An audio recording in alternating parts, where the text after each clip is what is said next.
Welcome back to lesson 23. If you've made it this far, that means you must love the sound of my voice. Only joking. I really hate the sound of my own voice. It makes it very difficult to listen to the videos back and forth. Anyway, enough with that.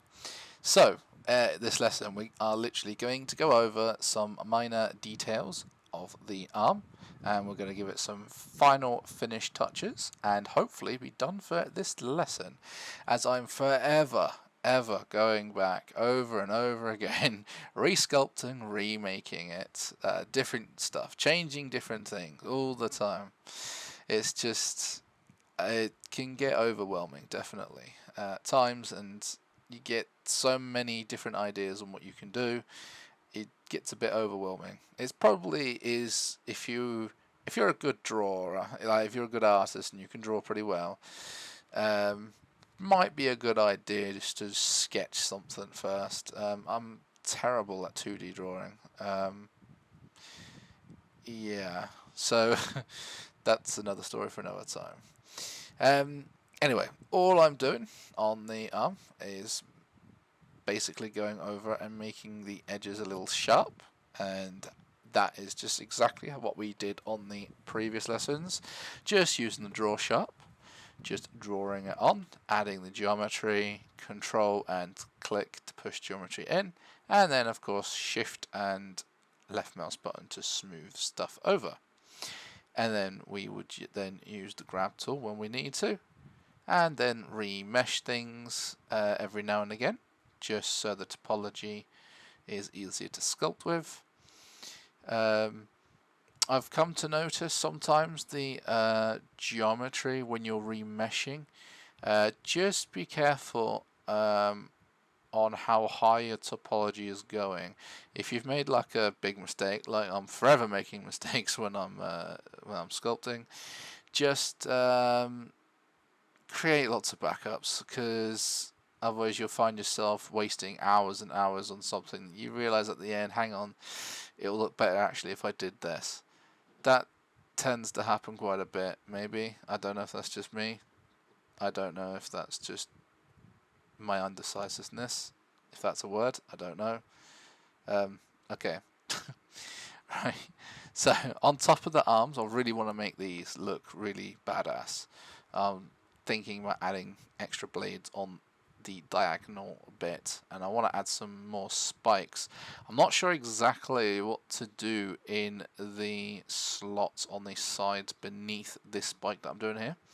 I was thinking of making some dragon eyes perhaps, or something like that. But hey ho, I'm not entirely sure. I might do dragon eyes. I love dragons, so I mean, it would totally make sense. I wasn't sure exactly what I was doing in the centerpiece there. I was just kind of experimenting with what sort of shapes I could make.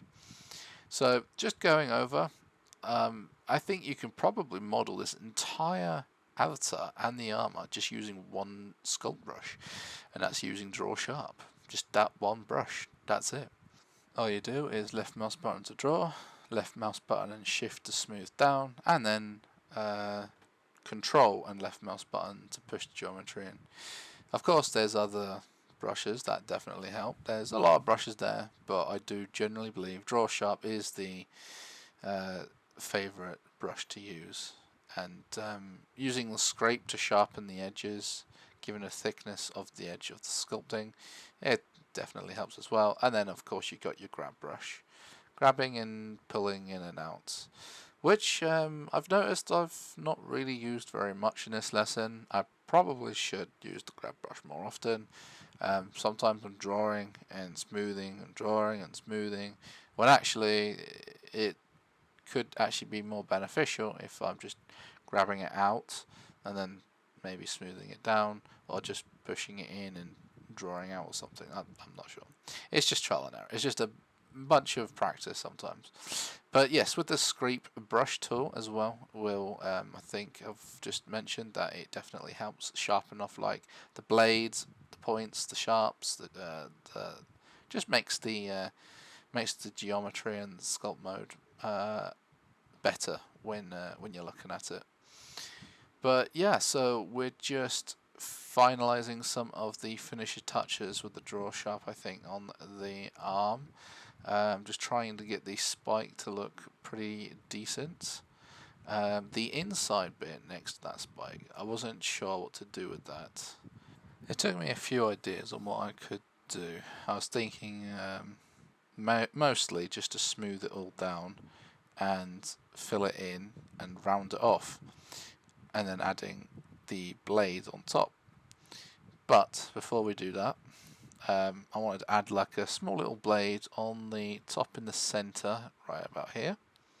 Of course, if your geometry starts stretching, don't be afraid to Control R just to remesh it, and R if you wanted to change the remesh value.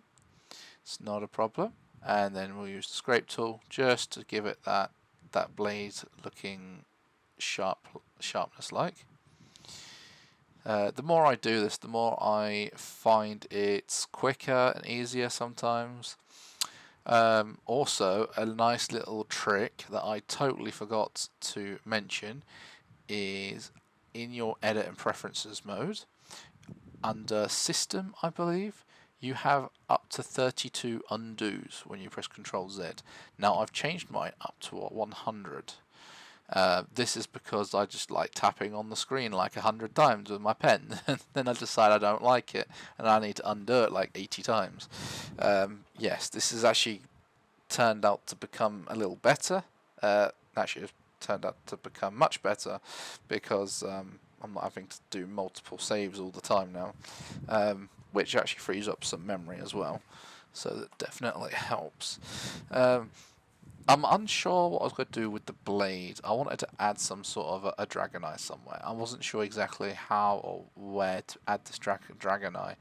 I just have this idea in my head from an old game on the back on the Xbox called Soul Calibur.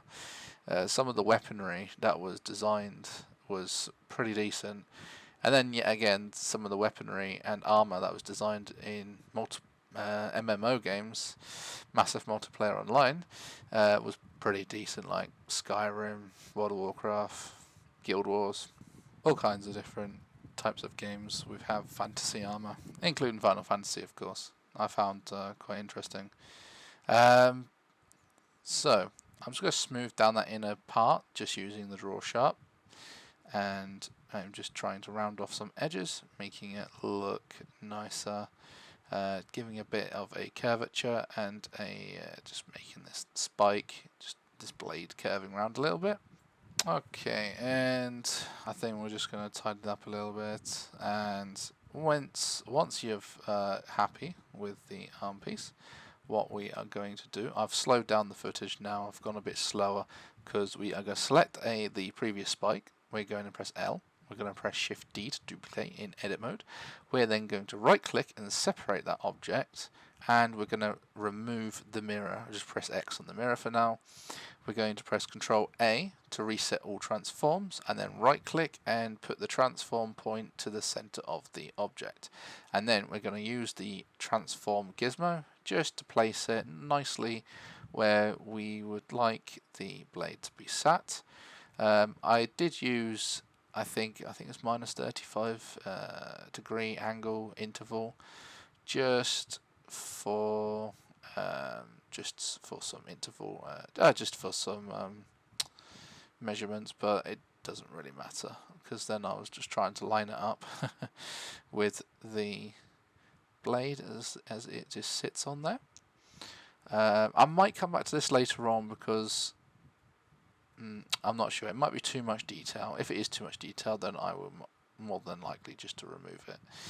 I'll just wait till what the final whole avatar looks like, and if it's just too much or I need to shrink it down, then we can cross that bridge when we get to it. So when we're happy with that, we want to put the origin point back to the center of where the arm plates are, and then put our origin point in there, and then mirror on the X and Y, and that should then place it exactly where we need to put it, just like we have done on the previous objects. And then I'm just thinking about what to do with the blade.